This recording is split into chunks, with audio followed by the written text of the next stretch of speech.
Welcome, everybody, to the Beyond the Model Week 15 edition NFL DFS picks, lineup advice, GPP strategy for DraftKings, FanDuel, Yahoo.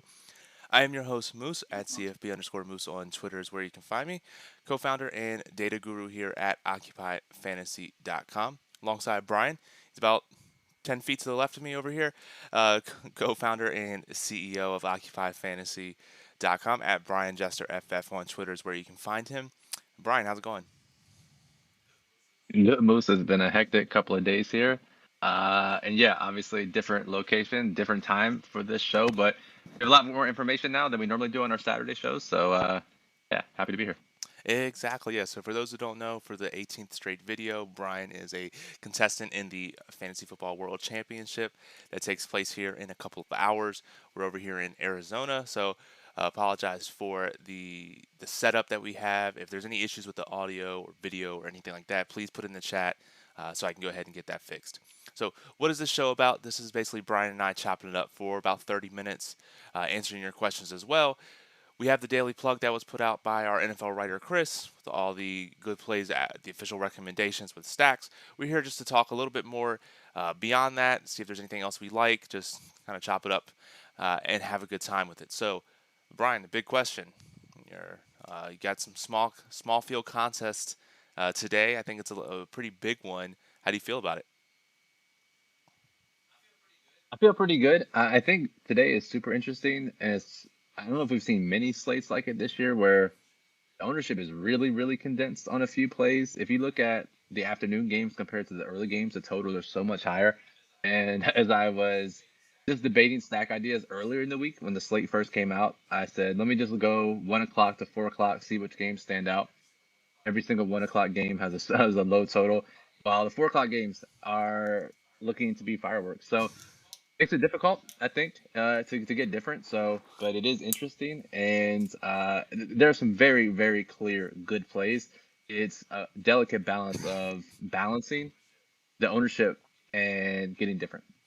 Yeah, that's what I've noticed. And as we get later in the season, where we have these rogue couple of Monday night, the short slates, whether Monday, Saturday, Thursday, whatever it is, it always, I think, condenses ownership a little bit more. So if you look at our projected ownership, you'll see certain players, 35% that are studs, that are good plays, wide receivers that are values that are 20 plus percent. So definitely makes it challenging.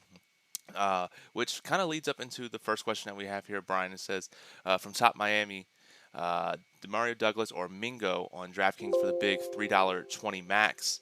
Yeah, both are clear value plays. They rank pretty high in our model. Going to be highly owned. What are your thoughts on that?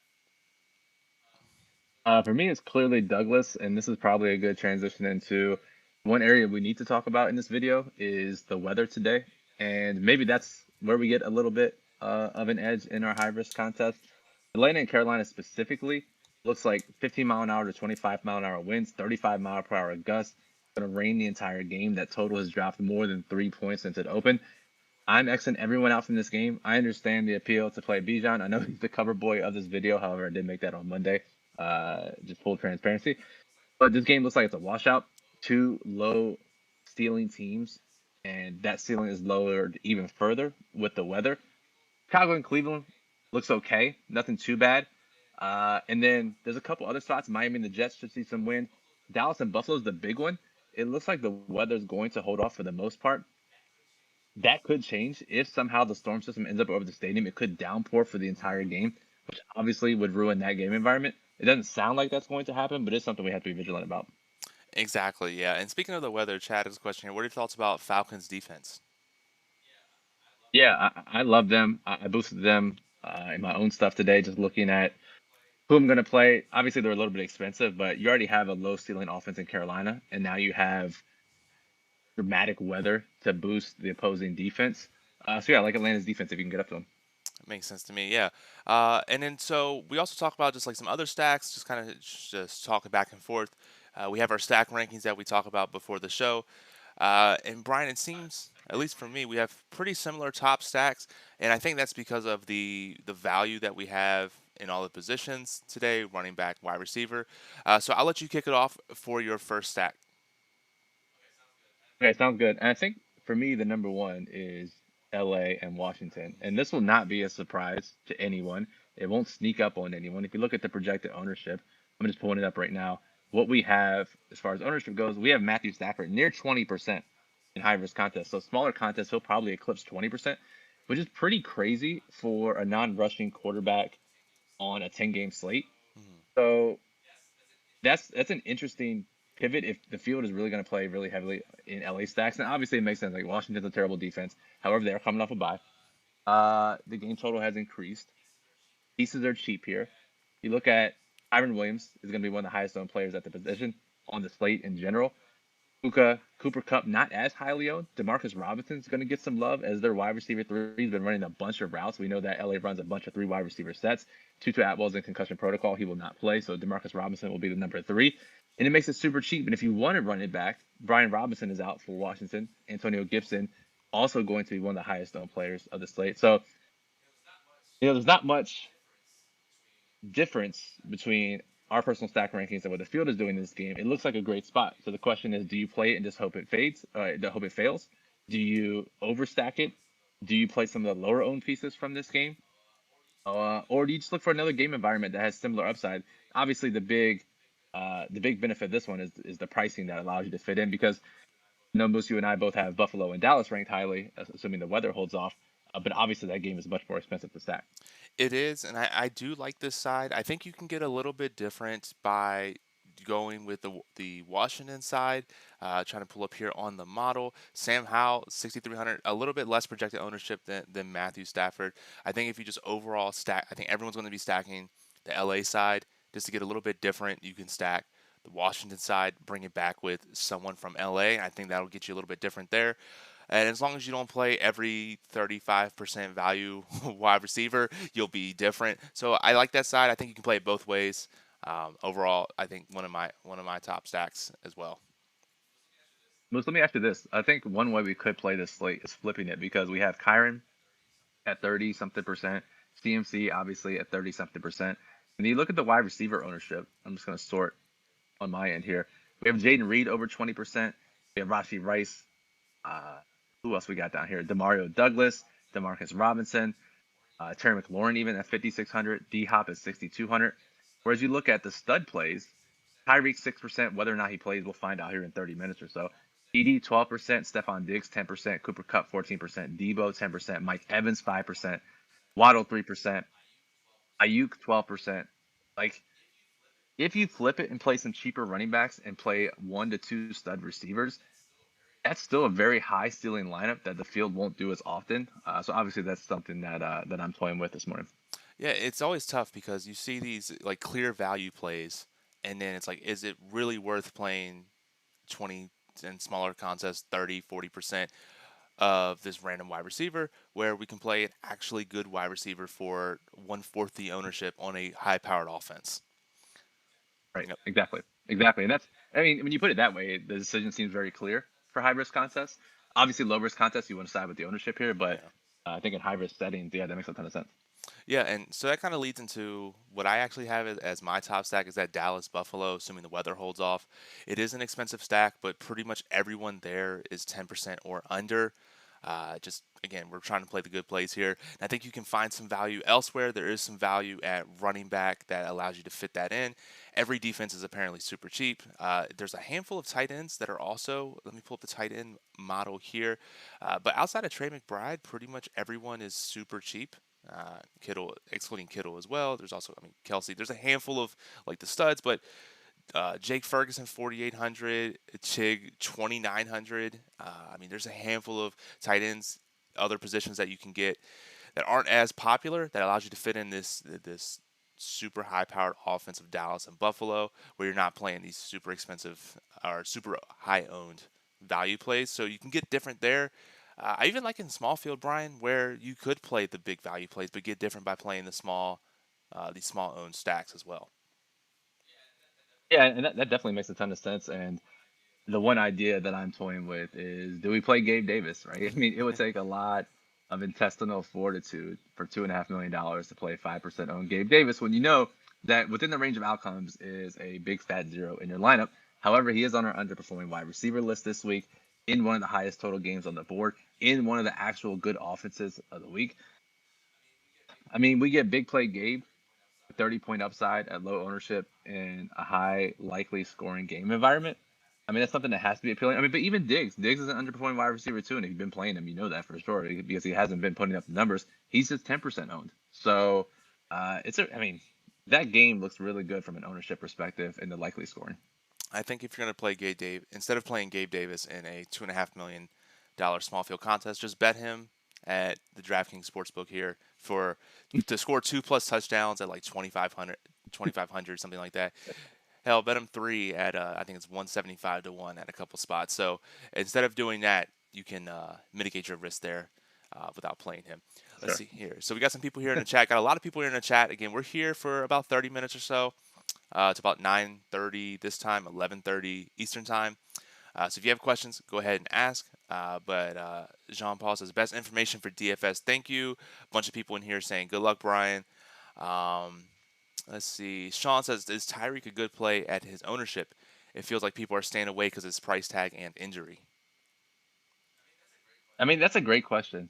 And Tyreek has been like 30, 40, 50% every slate, and now all of a sudden he's 6% if he plays. I mean, I'm kind of hoping he just doesn't play so I don't have to make that decision because he has a lot working against him. Obviously, he has the injury. Obviously, he has a Jets defense that typically is good at shutting down wide receivers, and we know not many can shut down Tyreek Hill, if any at all. You have the weather, but most importantly, you have the banged up Miami offensive line. They have 1 to 5 guys who are either out or injured. Their starting center went down on injured reserve last week, torn ACL. Their backup is super questionable. He might not even play. Armstead is questionable. One of their guards is already out. And we saw in the second half of that game last week how badly the offense needed the line. A lot of people blamed the lack of production on Tyreek being in and out of the lineup. Honestly, the biggest issue was Tua had no time to throw. And Jets defense is a good defense. And now they have all these guys still out and or injured. That makes it a much tougher spot to get on Miami. Then you add in all the other factors, including the weather. It just seems like a fade. Yeah, I mean, I'm looking here. There's only so Tyreek's the most expensive wide receiver, 9,900 on DraftKings, 10-2 on FanDuel. The amount of salary savings you can get. I mean, the next closest wide receiver is $1,000 cheaper on FanDuel, Right. 700 on DraftKings. I think just with all that you just said, the fact that you can save potentially 2 to 3 thousand salary dollars and go somewhere else, I like that play even more. Or I like the not playing him even more. Right. Ricardo in the chat says Olave is out. So that was trending that way. That's good to know. Most I like Rashid Shaheed. The live final Rashid Shaheed, perhaps 4,200, I believe. He's going to be the wide receiver one. He's back from that quad injury. No one else to compete with targets, right? No Michael Thomas, no Chris Olave. Taysom is back, so obviously that bullshit is likely to occur. But we get big play Rashid at likely lower ownership. We're going to check the ownership update here in a second, but I was waiting for that news because he certainly caught my eye as a potential play. I mean, you don't have to ask me if I'm playing Shaheed. I mean, he's one of my biggest best ball exposures. I think I ended up having 60% of him across all my contests.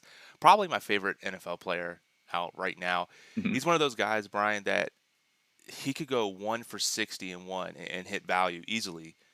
His air yards per target is just absolutely bonkers. And to get him at less than 5% ownership, 4,300 on DraftKings as a wide receiver one with that upside, I think he's got to be one of your best high risk plays. All right, Moose, you're talking to me into him. Shaheed for 2.5 million on a Sunday. So, uh, what else we got here? We got Troy in the chat says, what about Carolina defense with Atlanta's offensive line injuries? Yeah, you like that as well, right?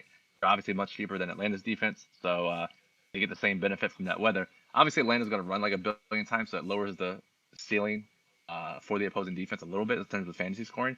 But yeah, I think I like it as well. Yeah, and there's a question here from Wiggs said, any interest in Keenum Mechie mini stack to load up on expensive wide receivers? Ooh. I mean, I would much rather play Noah Brown. Noah Brown's going to be the wide receiver one today. Remember, Nico Collins is out with that calf. I think that on injured reserve. I don't know if I'll be doing it, but you certainly can, right? Saves a bunch of salary. Tennessee missing their top corner. So uh, I don't hate it. Tennessee's missing a lot of guys, by the way, on defense, especially up the middle. I was eyeing Devin Singletary a bit because they have 3 defensive tackles out or injured. plus their top corner is out for opposing wide receivers. So, yeah, I get down with that. Nice. Brian, actually, the next stack that I want to talk about that I want to get your opinion on is that I actually have them ranked next in my tier list is that Tampa Bay and Green Bay game. Uh, Jaden Reed's going to be probably the most popular wide receiver play in any contest type. And I think that this is a great stack to just, if you wanted to play the leverage game, play literally anyone else from that game in a stack. Hope that Reed fails and that you get the double correlation, anti-correlation that just will shoot you up the leaderboard. So I'm curious to get your thoughts on this. Tampa Bay has a lot of injuries, so that's a big boost to the Green Bay wide receivers as well. But just curious to get your thoughts. Yeah, it's definitely a stack that I'm eyeing and having serious consideration for today because yes, the total is low, but they are cheaper and it provides direct price pivot away from Matthew Stafford if you play Jordan Love on DraftKings. But so Tampa Bay is going to be without defensive tackle Vita Vea, starting outside corner Carlton Davis, starting free safety Ryan Neal. So that's two of their five secondary members out. One of their best interior pass rushers, if not the best interior pass rusher on their team in Vita Vea. So you get all these injuries. You get the condensed target tree with Christian Watson out. Jaden Reed is popular, but you could play Romeo Dobbs for a fifth of the ownership, perhaps a tenth of the ownership, depending on the contest. And he's going to benefit more from the outside corner being out than Jaden Reed will. It's an interesting stack all around. And you can run it back with Rashad White, run it back with any of receivers. Godwin underperforming. Mike Evans, 5% owned. Paid out and cheap tight end. It really is appealing moves because you could stack this game, not spend a ton of salary, and load up at other positions. Exactly, yeah, and it gets you away from those value wide receivers that we talked about at the beginning of the show that are going to be 20+%. Another good way to get out because Brian, these value wide receivers, yes, they're thrown into roles, but maybe this is a little weird to say, but I'd rather play good players than like I'd rather play a wide receiver one than a wide receiver three, two, four, etc. I mean, it's a no-brainer, right? Like, if you have the choice to finagle your lineup to not play a wide receiver three in Demarcus Robinson, or not play like a wide receiver one on a low volume offense like Demario Douglas or Wandale Robinson, like that feels really good. And just take a step back and think about it for a second. If you can make your lineup work so where you could pay up at the position. I really like this week. I'm not a fan of playing all the value receivers in the same lineup, but I do think we'll see a lot of people do that. Yeah. Question here from Master Jedi. It says, do I keep riding the Purdy Debo train in cash or do I pivot to Stafford? Yeah, I think you got to pivot to Stafford just because one, he's higher owned, so we expect him to be more popular in low risk contests as a result. And Debo, we have it just 10% despite his 70 fantasy points on like 12 touches in the past 2 weeks. So I don't think people will be playing Debo in cash at his ownership and at his salary. So yeah, I would go with the Stafford route plus whoever else. Yeah. And Dot Bets here is in the chat says Dobbs over 44.5 and anytime touchdown. A little single game parlay action there. Like it, Dots. I could just do that instead of playing him in the Fantasy Football World Championship too, but no guts, no glory. We'll see. Again, and for those of you who are wondering, I have not finalized my lineup yet. I'm waiting for these final inactive news and final ownership updates because it is going to be so important on today's slate. So yeah, anything I'm talking about now are they're just ideas floating through the head. Yep, exactly. And he also says Devin White confirmed out for Tampa Bay as well. Good to know that. Green Bay, baby, that it might send us over the edge. Yep. And then, so Brian, I just talked about two stacks there. Any other stack that you want to talk about that's on your list here? Yeah, San Francisco is one that we have to talk about, right? Purdy's has been torching shit the past few weeks, and the question is here is do you run it back? Debo's price is elevated. I like playing Ayuk over Debo if people aren't going to do that. Hmm. Uh, McCaffrey obviously is gonna be 30% plus. I mean, it's a high floor stack. I think that's the key here. Can they put up enough to win the slate at their prices? They've done it. Probably. It's in the mix. Will I go there? Probably not, just because I'm unsure of how you stack it. Yes, you can bring it back with Trey McBride, but generally we're getting over that touchdown favored mark where you don't have to bring it back. Hmm. And would it shock anyone to see Arizona just not put up any offense at all and San Francisco just run away with this game, which makes a game stack much more unlikely. So then you're competing against 2-0 Purdy stacks, 3-0 Purdy stacks, which are typically harder to beat unless you're playing a bunch of lineups with them. So It's in the mix, and I would not fault anyone for playing it. Will I get there myself? I'm not sure. Yeah, it's tough because I was building some lineups here, San Francisco side, where trying to bring it back with just one, none. But really, if you bring it back with McBride, he's going to be super popular. So I imagine a lot of people will do that as well. And do I really want to play 1% Rondale Moore at 3,400 as a bring back? No, No. no. There's a lot better options there as well. And then I'm like, if I want to stack the Arizona side, like you said, do they just get absolutely blown out of the water? Am I really trying to play 2, 3 man Arizona stack? Trying to figure out the pieces there as a huge underdog? No. So I like it on the San Francisco side. I think it's a great small field stack. I don't necessarily know if you would play it in like the biggest contests, but by saying that, that means every San Francisco player is going to score 3 touchdowns. Let's see here. OS in here says thoughts on the KC New England game. I mean, I don't know what there is to say. Uh, Zeke is going to have probably 100% of the running back touches for New England. Pacheco is out. It seems like more of a run game to me, but obviously New England's defense is good. Kansas City has a pretty good defense as well. I'm not sure about this game. I think it'll be lower scoring. I don't see Kansas City keeping up with them, but I don't see New England keeping up with them, but Kansas City obviously is underwhelmed recently as well. So it's a difficult game to get around outside the obvious running back values. Do we go back to CEH? I don't know if I'll be doing that for 2.5 million, but this should be a better game script for CEH. You know, we talked about him last week. Got kind of unlucky, completely outsnapped, outtouched, outgained McKinnon. Yet McKinnon outscored him when he got the touchdown in the 2-minute offense. This should be a better game script for CEH to outtouch McKinnon even more dramatically. So he's an interesting pivot away from the other value running backs. But overall, just not a super enticing game. Yeah, it's tough. I'm looking here. A lot of pieces that I feel like could be one-offs, but playing that as a game stack, I don't necessarily think I would do that. I do, for transparency, I do have them in my new meta stack. The very last tier is here as well. So I don't hate it, but it seems kind of difficult to play 37.5 total, and you got super expensive, or not super expensive, super highly owned wide receivers on both teams. Going to be interesting. I don't hate it, but probably not the route that I'm going here.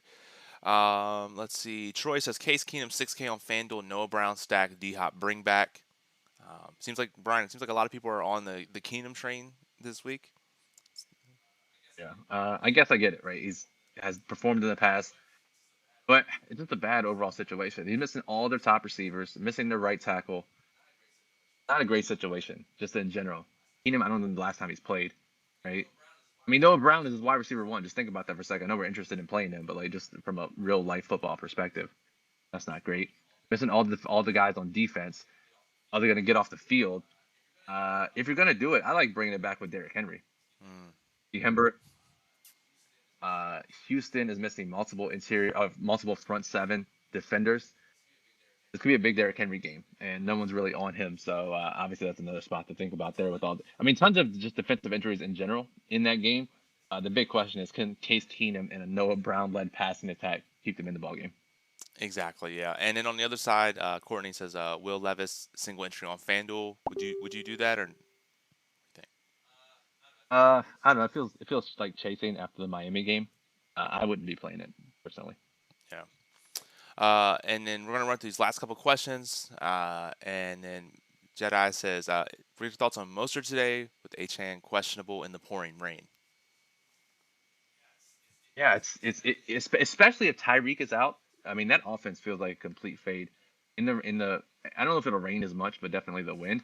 But it's just the offensive line injuries. That game's going to be closer than the spread indicates. If Tyreek is out, they can really condense the field on defense. I get it, right? He should have a huge workload.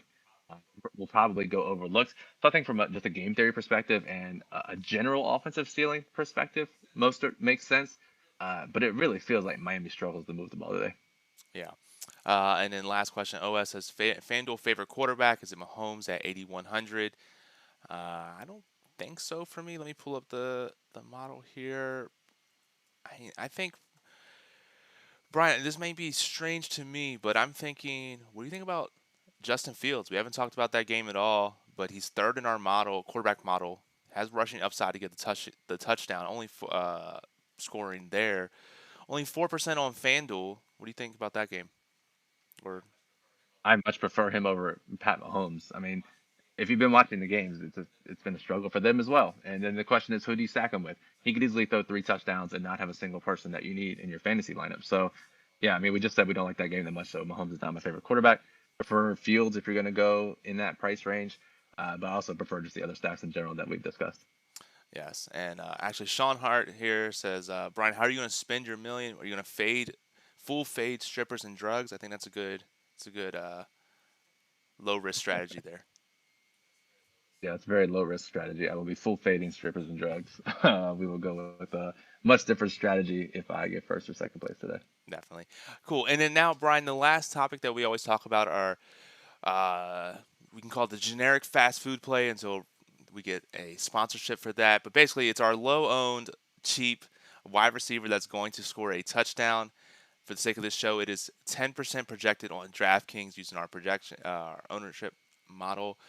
5K or less on DraftKings that handles about, I don't know, 20 or 30 or so people in our model that we have projected. I imagine this will change with some of the news and our last ownership update. But looking at this, Brian, what's your thought? Do you have the model up, or if not, I can go up first.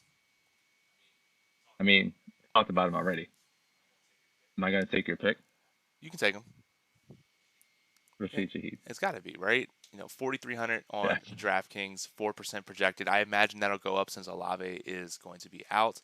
But my pick, I'm actually going to go Dontavian Wicks, 4K, 6% projected. Going to do the fade of the highly owned Green Bay wide receiver. Do a little pivot there. Hope we get some touchdown variants. That's my pick there. I like that as well. Definitely. So, Brian, any last thoughts or anything before I take us out of here? No, I don't think so. Just inactives were a little bit more important this week than they've been basically all season. So be prepared here in the next 2 minutes. Make sure nothing crazy happens. Get confirmation on some key players. Ownership will change pretty dramatically in the next 30 minutes for us. We'll have those updates posted in the Occupy model and in the lineup builder as well. Make sure you check out Discord today. We'll be offline right after this video, but other members of the staff and other members of the community will answer any questions that you have about today's slate once the inactives do roll in. But yeah, let's get it. Super interesting slate, and I'm excited to be a part of it today. Absolutely, yeah. So if you have any more further questions, check out the Discord, occupyfantasy.com/Discord to figure out how you can gain access to our Discord server, Twitter, all that other good stuff. We're here for you. But until next time, Moose and Brian. Until, until Tuesday, Oh we'll yeah, recap. yeah. We'll We recap the usually do show. the live final recap. So check out Tuesday. Go ahead and like the video if you did. Subscribe to figure out when the time of that video will be up. Yeah. So till Tuesday, Moose and Brian from OccupyFantasy.com. Have a good night.